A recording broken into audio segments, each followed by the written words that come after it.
आपको बताएं कि आज अंजलि की पोस्टमार्टम रिपोर्ट भी सामने आई, जिसमें साफ तौर पे इस बात का जिक्र था कि सेक्सुअल असॉल्ट नहीं किया गया है, रेप नहीं किया गया है, लेकिन जिस तरह से कार से उसको घसीटा गया उससे उसके शरीर पर गंभीर चोटें आई, सिर पर चोटें आई, जिससे उसकी मौत हो गई। और इसीलिए कई सवाल यहां पर खड़े होते हैं कि 47 मिनट तक 10 से 12 किलोमीटर तक एक लड़की को कार से घसीटा जाता रहा। कार सवार को यह तक नहीं पता था कि गाड़ी के नीचे एक लड़की है और उसको वो कई किलोमीटर तक घसीट रहे हैं। क्या ये जानबूझकर किया गया था? एक बार नहीं, 2 बार यू टर्न लिया गया गाड़ी से। कई सवाल यहां पर खड़े हो रहे हैं अंजलि के इंसाफ से जुड़े हुए। बड़ा सवाल ये कि आखिर अंजलि को इंसाफ कब मिलेगा? रिपोर्ट देखिए।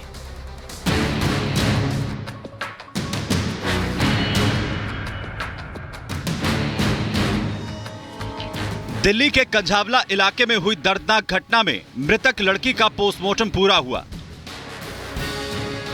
पोस्टमार्टम के बाद पीड़ित परिवार को शव सौंप दिया गया।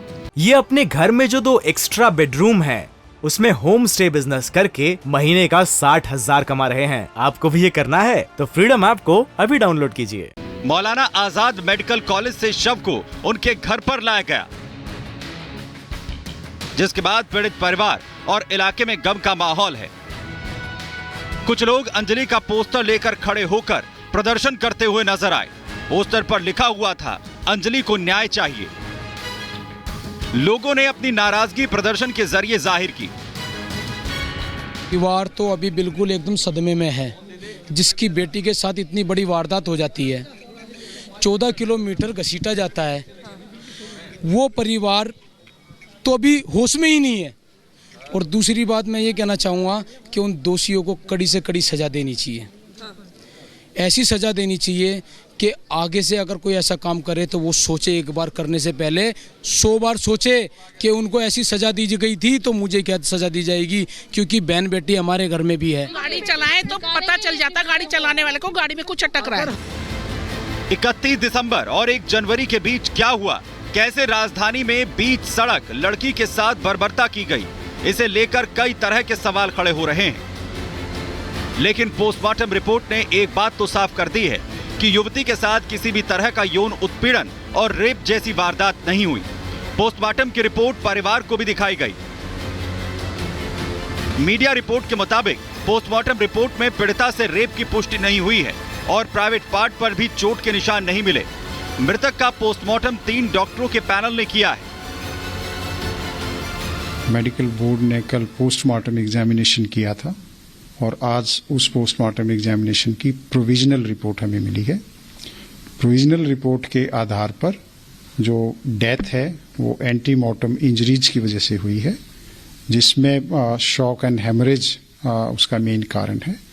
और जो ये डेथ है ये जो ड्रैगिंग है बॉडी की उसकी वजह से हुई है।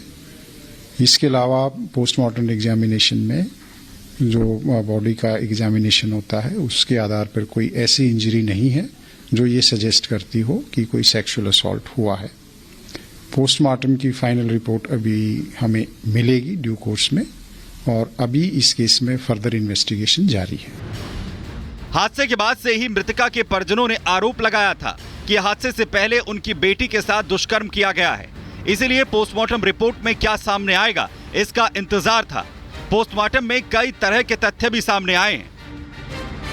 रिपोर्ट में रेप की पुष्टि नहीं हुई, लड़की के साथ यौन उत्पीड़न नहीं हुआ, प्राइवेट पार्ट्स में कोई डैमेज नहीं, गंभीर चोट की वजह से गई जान, शरीर कई जगह से रौंदा गया था, 13 किलोमीटर तक घसीटा गया। वहीं इस पूरे मामले में सामने आई रिपोर्ट में यह साफ है कि लड़की की मौत 13 किलोमीटर तक घसीटे जाने की वजह से हुई है। परिवार इस मामले को कोई भी हादसा मानने से इनकार कर रहा है, बल्कि लड़की के परिवार का सीधा आरोप है कि एक प्लान मर्डर है जिस पर कार्रवाई होनी चाहिए। परसों 9 बजे बात हुई थी, मैंने बेटा घर नहीं आ रही, कह रही मम्मी अभी काम खत्म नहीं हुआ, जब काम खत्म हो जाएगा मैं आ जाऊंगी। कह रही मैं या तो सुबह तक आऊंगी या 3-4 बजे तक आ जाऊंगी, 4 बजे तक। फिर 7:30 बजे पुलिस वालों का कॉल आ गया, गाड़ी आई, मुझे लेके गई, 2-3 घंटे घुमाते रहे, मगर मेरे बच्चे से नहीं मिलवाया। हाँ भी दिखाएंगे, हाँ भी मिलवाएंगे, मेरे को अभी तक मेरे बच्चे से नहीं मिल पाया। एक्सीडेंट था तो कपड़े 4-4 पहन रहा है आज के जमाने में बच्चा। चाप हो चाहे कोई हो 4-5 कपड़े पहन रहा है, ठंड इतनी है। उसके तन पे एक कपड़ा तक नहीं था। किस तरीके का एक्सीडेंट है, जैकेट भी पहना कि उनने, इनर भी पहना कि, टी शर्ट भी डालना कि, किस तरीके का एक्सीडेंट है जो 4 कपड़े फट गए तन के, और पैंट वैंट जो अलग, जूते इतने मोटे मोटे पहन के गई थी ब्लैक कलर के। हालांकि पोस्टमार्टम रिपोर्ट को दिल्ली पुलिस को सौंप दिया गया है। अब माना जा रहा है कि केस को सुलझाने में काफी हद तक मदद मिलेगी। Bureau report, Republic Bharat. तो कजावला केस में लगातार रोज नए खुलासे हो रहे हैं, लेकिन यह पूरा घटनाक्रम आखिर क्या है, इसका खुलासा अभी तक पुलिस नहीं कर पाई है। एक और नया वीडियो सामने आता है जिसमें एक होटल के अंदर अपने दोस्त के साथ मृतका को देखा जाता है। होटल कर्मचारियों से पूछताछ होती है और वो ये तस्दीक करते हैं कि हाँ, वो अपनी दोस्त के साथ शाम को यहां पर पहुंची थी। होटल में कमरा भी बुक किया गया था। उसके बाद दोनों के बीच में कोई विवाद होता है, लेकिन साथ में ही दोनों स्कूटी पर सवार होकर वहां से निकल जाते हैं। ये जो पूरा घटनाक्रम है, इसके बाद सिर्फ वो जो मृतका है उसकी जान चली जाती है, वो लड़की कहां चली जाती है, ये सबसे बड़ा सवाल इस पूरे घटनाक्रम में बन जाता है। रिपोर्ट आपको देता हूं।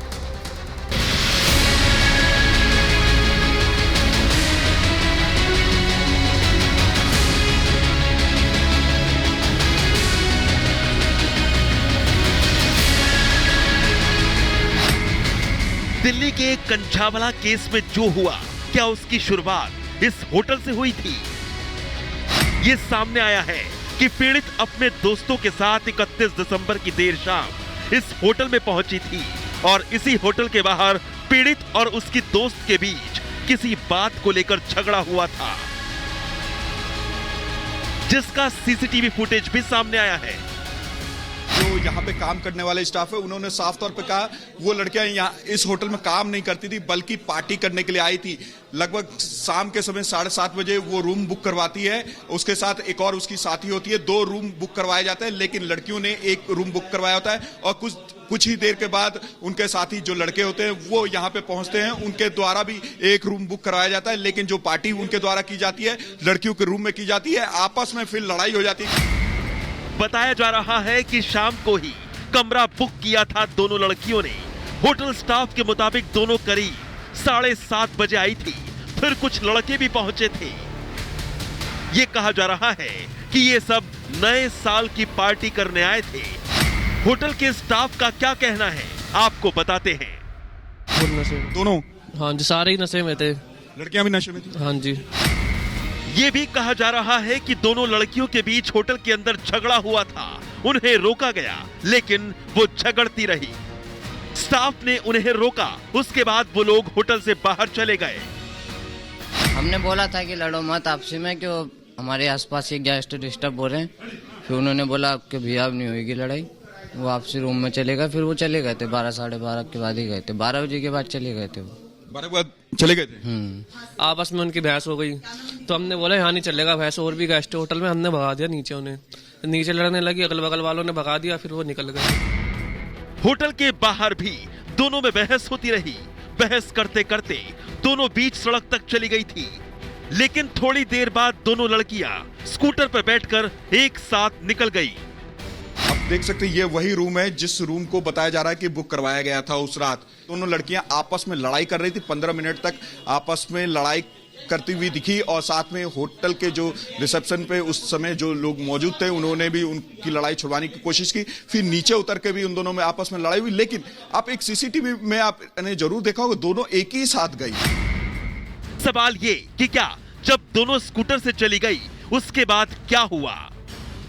अभी ये गुत्थी पूरी तरह सुलझी नहीं है। Bureau report, Republic Bharat. ये अपने घर में जो 2 एक्स्ट्रा बेडरूम हैं, उसमें होम स्टे बिजनेस करके महीने का 60,000 कमा रहे हैं। आपको भी ये करना है तो फ्रीडम ऐप को अभी डाउनलोड कीजिए।